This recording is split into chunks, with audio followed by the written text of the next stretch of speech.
every team you've been on that's made a deep run in the playoffs, they obviously have different personalities. And all teams are different. And this journey isn't over, obviously, but what kind of personality has this team developed? What have you noticed about this specific group that kind of makes it unique? I mean, you could single out Wiggs and JP and Otto, guys that are on this stage for the first time and kind of going through it with the expectations that we carry, with this team and our past and our experience. But we started the playoff journey. We knew like we had a lot to figure out in terms of even just rotations and uh, late game chemistry, stuff that we had shown good signs of during the season, but with injuries and the revolving door of lineups and who was available, you really didn't know what it was going to look like. And we talked about just trying to peak at the right time, continue to get better. Everybody says that when you're going into a playoff run, but we really had to prove that.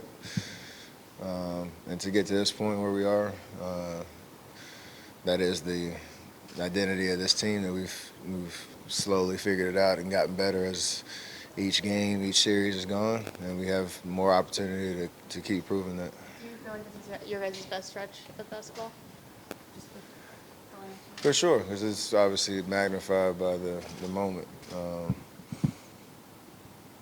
think you can look at other stretches where we probably played better offensively and better defensively at spurts, but to put it all together and for it to lead to wins at this stage, that's really all that matters. Steph, you say you have such high expectations as a group, but considering everything this team has been through since June of 2019, to be one win away from the NBA Finals, are you able to just kind of savor this and look back on the journey, or you just have to look at the game ahead? Look at the game ahead because that's how we got to this point. Like, human nature is tough to deal with when you're balancing the emotions of everything that's at your disposal in terms of, we have 5 straight finals and injuries, and we're trying to get back to that stage, and the roller coaster ride of this year, the fact that you are so close to getting back to the opportunity to compete for a championship, like you allow your mind to kind of wander a little bit, but I think we leverage our experience enough to know that you can't do that. And for us, we always just say stay locked in on what's happening right now. I even told myself that during the game under my breath, just stay in the moment, because one, it's fun to compete, and you have to remember how much fun this stage is, these battles, this atmosphere, but we haven't done anything yet. Steph, what are the keys to a closeout win, and what kind of advice are you giving to some of the players who haven't been there? Just look at the last 2 series. I think we're 0 for 2 on that first closeout opportunity for different reasons. But you have to continue to focus on the game plan, what adjustments we might make.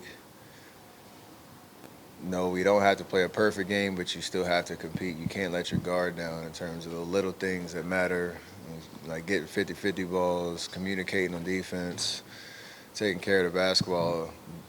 Those things that you can somewhat control will then help you kind of settle into a game against a team that is going to play with desperation. So if we match that energy and that level of focus, it doesn't matter much if you'll come out hot from on the offense, or if you get every stop, you'll settle into the game, and then you can figure out how to get it done over 48. You said different reasons.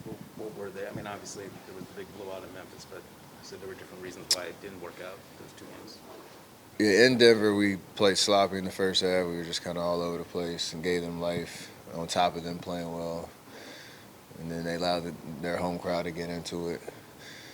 In Memphis, we were just outmatched, out game plan from the start, and didn't respond well until Game 6. So take those lessons and understand that feeling. This is extremely hard to close out any team, and especially on the road, you got to bring it. What does it take? The Jordan shot that he hit, he had a pretty quiet night up until he hits the dagger three. What does that take mentally from a young player to just, you know if you swing it to him, he's still confident despite the night he's having? Just, supreme confidence in yourself. And to understand the moment, he had another one at the top of the key, in the middle of the fourth quarter. That was huge to kind of keep the momentum going. And it's cool to see just the output of, like, his games have looked different from each series, each game, and he's starting to become, a prisoner of his own expectations based on how he started the playoffs. And you realize, again, this is his first rodeo with this, so it's going to be all over the place. But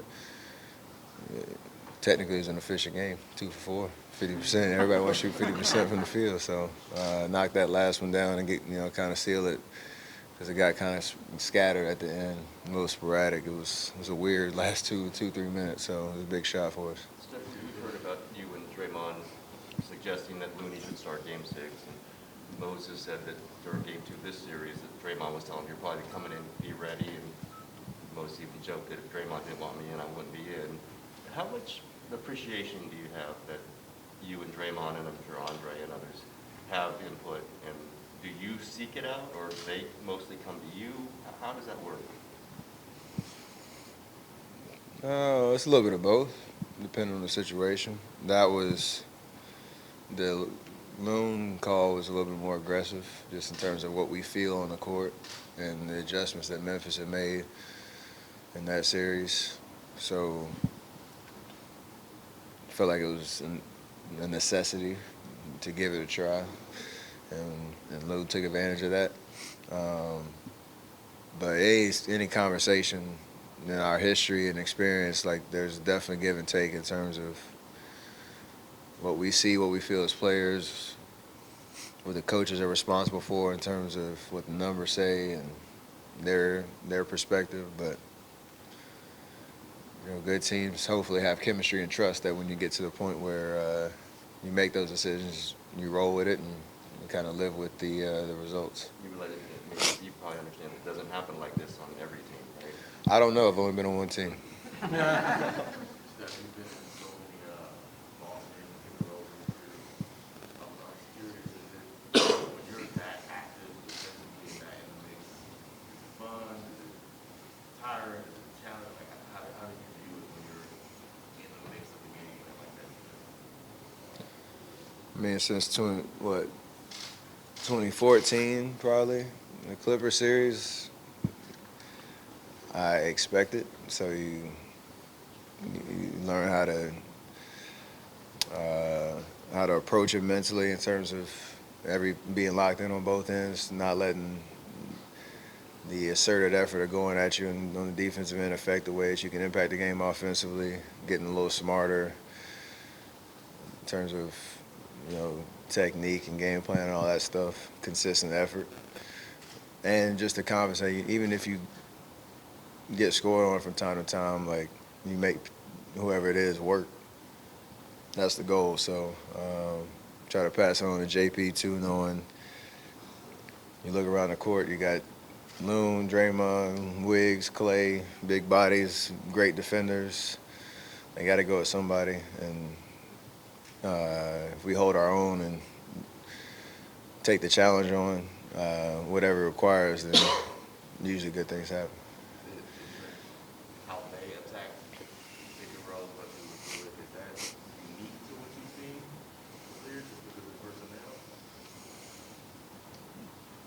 It's similar to Houston. I mean, obviously different. They're different. James and Luke are different players, and they had different teams overall. But even Cleveland series, where you're just in a lot of pick and rolls, and you got to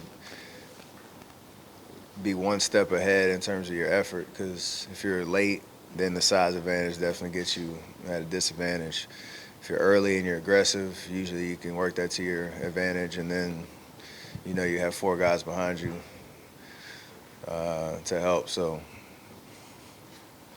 I don't know what the numbers look like in terms of its effectiveness, but I don't mind being asked to do that.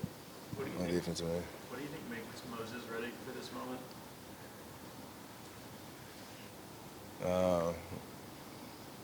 He's just extremely talented, high IQ, young guy that works tirelessly to be ready. I wish there was like a whatever Clutch Sports doing. They got to do a documentary on just how he approaches his season, because the behind the scenes of like how he works, going game speed, his consistent effort every day, not knowing if he's going to play the next day, going back and forth from the G League, all that stuff. Like, you can tell somebody it's going to pay off because your number's going to be called. Does a person buy into that? Do they believe it? Do they actually come with that right approach every day? And then you get to a situation where he's thrown into a Western Conference Finals game and makes a big difference and plays extremely well. Seems very, very composed. The speed of the game didn't overwhelm him. All that stuff matters. And it didn't just happen last week or yesterday. It was from day one when he showed up this summer. So it's pretty special to see it all kind of pay off for a young guy that works his butt off. You said that you kind of told yourself to lock in real time in that game. Is it the same message with someone like Jordan? Was it being used for someone in the playoffs and being such a key player, obviously? It's for everybody, because we all have a role to play. And, you know, we all expect to impact the game if you're out there, no matter how many minutes you're playing. And you see it like with a guy like Wiggs, he's asked to do a very specific thing, you know, guard Luka, make it tough on him, be relentless with that effort, be aggressive on offense, take the shots when you're open, drive, you know, when you have the advantage. He's been rebounding the ball like crazy. He has understood how he can impact winning and has bought into it. So everybody has to take that mentality. How many times do you guys replay that dunk this morning? Only once in film, but I'm sure everybody else watched it on their own plenty of times. Steph, have you had a chance to evaluate the shimmy, Luka's shimmy? It was phenomenal, A+. He could have did it a little longer though. It's my only critique. You gotta hold it.